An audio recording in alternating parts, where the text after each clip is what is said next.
Disney CEO fired back at Governor Ron DeSantis during an earnings call today, criticizing the Florida legislature's recent moves to further regulate his company as retaliatory. WESH 2's Anika Hope listened in on that call, what CEO Bob Iger wants to see happen, and how it could impact Disney World's future here in Central Florida. CEO Bob Iger said their goal has always been to continue investing in Florida, but he made it clear that's all up in the air as they hit legal roadblocks with Governor DeSantis. Does the state want us to invest more, employ more people, and pay more taxes, or not? On an earnings call Wednesday afternoon, an investor asked Walt Disney Company CEO Bob Iger about the back and forth with Governor Ron DeSantis in Florida. It seems like you're stuck with this fight. So how should investors think about the risk, both the near-term and long-term business for Disney?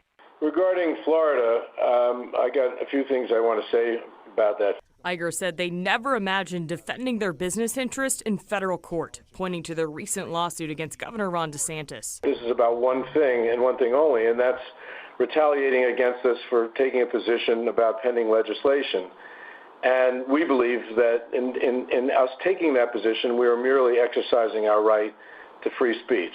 Iger argued that the governor's move to dismantle the Reedy Creek Special District was never about making it fair for all businesses. There's been a lot said about special districts and the arrangement that we had.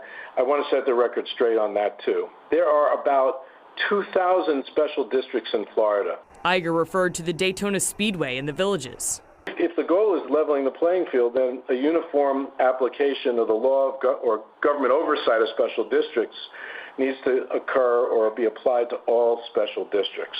DeSantis just signed legislation that will allow the board he appointed to oversee Disney World to cancel agreements that the company made within 3 months of the board's takeover. So this is plainly a matter of retaliation while the rest of the Florida special districts continue operating basically as they were.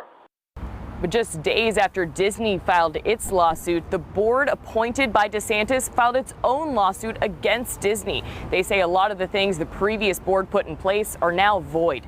We reached out to the governor's office for comment. In Orlando, Anika Hope, WESH 2 News.